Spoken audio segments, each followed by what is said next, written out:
mayamang buhay kapwa Pilipino.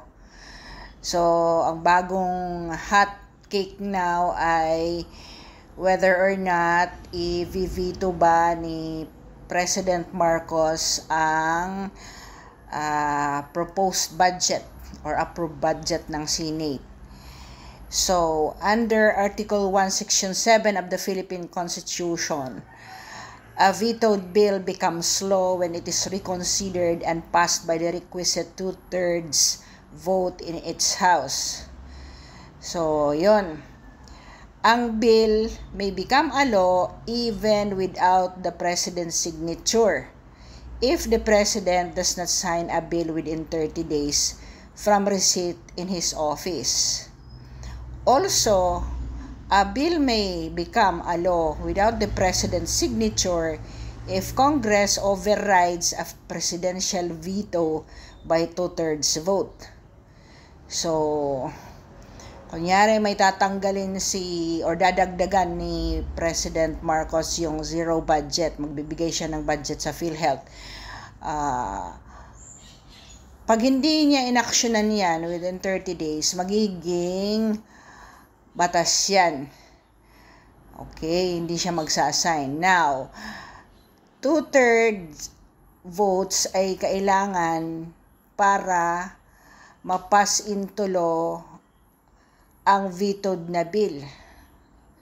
So, numbers game pa rin yan. Kaya, marami ang nagsasabi that drama lang yan.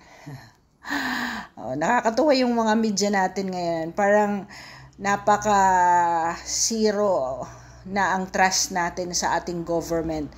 They always find lie in every action na lang ni Senator Amy, ni Congress, ni kahit siguro parang totoo na yung ginagawa nila, wala nang naniniwala ang tao. So ulitin ko, dalawang senaryo. The president can approve the bill and sign it into law. Yan. Ideally, yan ang mangyayari kung tama at walang Or the president can refuse to approve a bill. Yan. This is called a veto. If the president chooses to veto a bill, in most cases, Congress can vote to override that veto and the bill becomes a law. So even if binito niya, nilagyan niya ng pera ang PhilHealth, binalik na naman sa Kongreso, 2/3 vote doon, sabi nila zero pa rin. Pag akyat sa Senate, zero pa rin. Diba? So, ganyan po ang example. Pag divided po ang buong gobyerno, hindi aligned Bakit naman ganun? Ang gulo-gulo na. So, the president has to do something. Ano bang maganda dyan? Oo. The president may refuse to sign a bill, sending the bill back to the House where it originated along with his objections. The Congress can still override. So even if he will put a budget to PhilHealth, the veto via a 2/3 vote with both houses, the lower house and the upper house, which is the Senate, voting separately, after which the bill becomes law. The president may also exercise a line item veto on money bills. So, kumbaga, ang lahat ng approved na budget ay approban niya. Ang hindi lang niya approban ay yung PhilHealth na zero. So, yun lang ang i-veto niyan.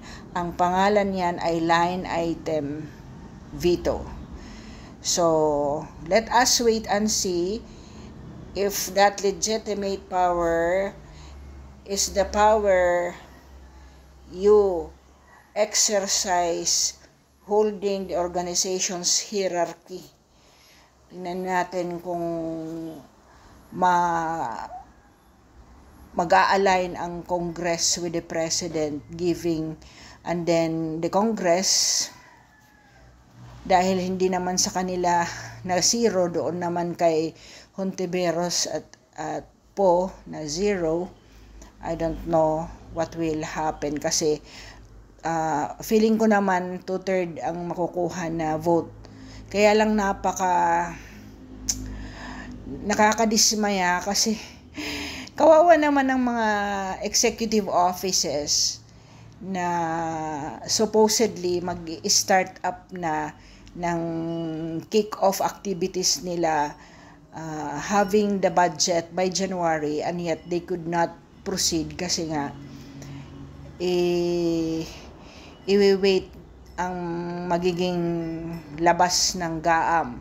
So what they will do, ang dating budget nila last year will just be utilized as the basis for the release from the Department of Budget and Management.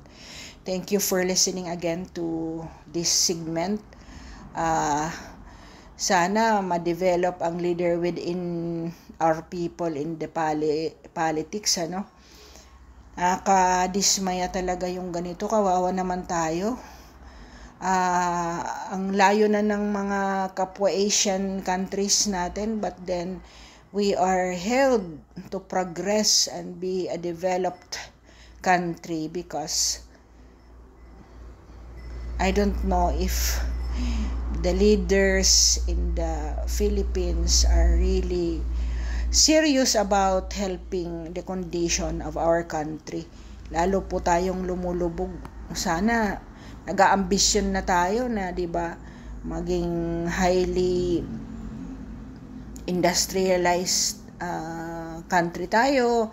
Tsaka yung ating farming ay talagang nakakapag-export tayo ng mga products natin na maayos-ayos. We barely have another 2.5 years, mag-aano na.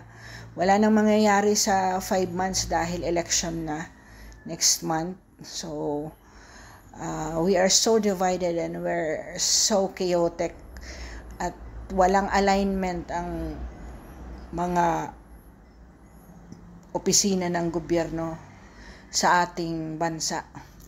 We can only pray, and then please, during the May election, iboto po natin ang mga people who can do a difference in our country.